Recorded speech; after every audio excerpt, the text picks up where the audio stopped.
डुमरी विधानसभा उपचुनाव की तारीखों की घोषणा जल्द हो सकती है और ऐसे में पार्टियों ने चुनाव की तैयारियां तेज कर दी है और इस बीच सियासी गलियारों में चर्चाओं का बाजार गर्म है।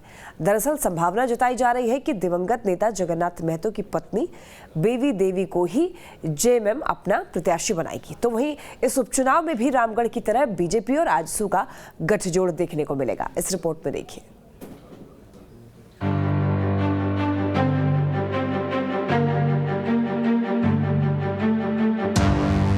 डुमरी उपचुनाव की तैयारियां तेज, जल्द हो सकती है तारीखों की घोषणा।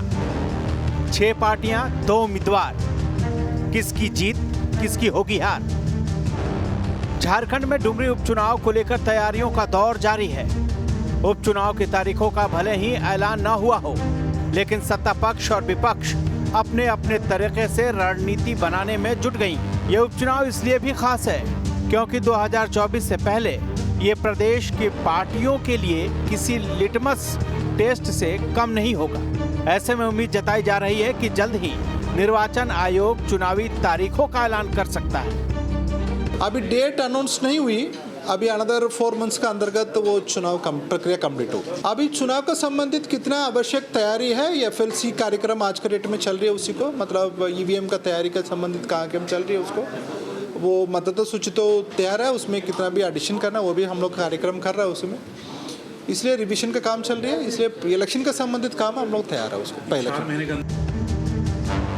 अब जैसे जैसे चुनाव के दिन नजदीक आ रहे हैं, वैसे वैसे राजनीतिक पार्टियां अपनी कमर कसने में लगी हैं। बात करें डुमरी विधानसभा के समीकरण की, तो डुमरी विधानसभा सीट झारखंड के मध्य क्षेत्र का हिस्सा है। यहाँ की 90% आबादी ग्रामीण है, बाकी 10% आबादी शहरी इलाकों में रहती है। इस विधानसभा सीट में 10.97% अनुसूचित जाति की हैं और 10.68% अनुसूचित जनजाति की आबादी है। डुमरी विधानसभा को जेएमएम का गढ़ माना जाता है। दिवंगत नेता जगन्नाथ महतो डुमरी से लगातार 4 बार विधायक रहे। जेएमएम के गढ़ होने के कारण ही उपचुनाव को लेकर प्रदेश के सत्ता पक्ष में जोश आई है। इस बीच खबरें ये आ रही हैं कि झारखंड मुक्ति मोर्चा के दिवंगत नेता जगन्नाथ महतो की पत्नी बेबी देवी ही इस सीट से जेएमएम की प्रत्याशी होंगी, जिसे कांग्रेस और यूपीए घटक दल के सभी सहयोगी समर्थन दे रहे हैं। तो जब ये ऐसे सांगठनिक तौर पर तो हम लोगों का पूरा वहाँ पर बूथ कमेटी काम कर ही रही है, प्रखंड कमेटी वहाँ पर मुस्तैद है। तो जिस दिन चुनाव का तिथि घोषणा हो जाएगा उसी दिन हम चुनाव लड़ने को तैयार हैं। किस तरह के चुनाव की तैयारी को कभी शेयर किया जाता है क्या? जो बूथ कमेटी हमारी पूरी तरह से मुस्तैद है और बूथ कमेटी ही चुनाव लड़ती है। कांग्रेस भी पूर्ण समर्थन के साथ डुमरी के चुनावों में लगेगी और हमें लगता है कि डुमरी की जनता जगन्नाथ दा को अपने श्रद्धा सुमन इसी लहजे से अर्पित करेगी कि जो महागठबंधन के संयुक्त प्रत्याशी होंगे उनको भारी बहुमत से जिताने का काम करेगी। कांग्रेस पूरी तरह से बिल्कुल, कांग्रेस पूरी तरीका से पूरी प्रतिबद्धता के साथ महागठबंधन प्रत्याशी के पक्ष में रहेगी। एक तरफ जेएमएम जोश से भरी है तो बीजेपी भी अपनी रणनीतियां बनाने में जुटी है। रामगढ़ उपचुनाव में बीजेपी और आजसू के गठजोड़ ने अच्छा प्रदर्शन किया और सीट अपने नाम की।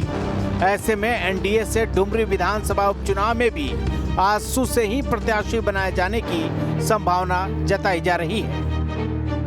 जब चुनाव की घोषणा हो जाएगी उसके बाद दोनों दल, गठबंधन के दल मिल करके और केंद्रीय नेतृत्व के साथ विचार विमर्श करके किसका नाम तय होता है, कौन उम्मीदवार बनाया जाता है। रामगढ़ चुनाव से जनता का मिजाज लोगों ने देखा है कि रामगढ़ चुनाव से जनता का मिजाज बदला है और जनता अब इस सरकार को बर्दाश्त करने की स्थिति नहीं है, इसलिए अब इस सरकार के खिलाफ ही जनता मतदान करेगी, ऐसा हम सबको पूरा विश्वास है।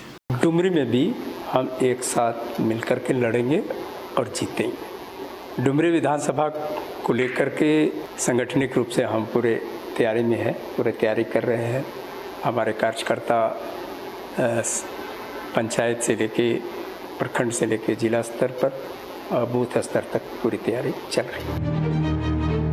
बहरहाल डुमरी की तैयारियों में सत्ता पक्ष और विपक्ष दोनों ने ही एड़ी चोटी का जोर लगाना शुरू कर दिया है, लेकिन इन तैयारियों का फायदा कौन सी पार्टियों को मिलता है, ये तो चुनावी नतीजों से ही पता चलेगा। रांची से सूरज कुमार के साथ bureau report, news state, Bihar Jharkhand.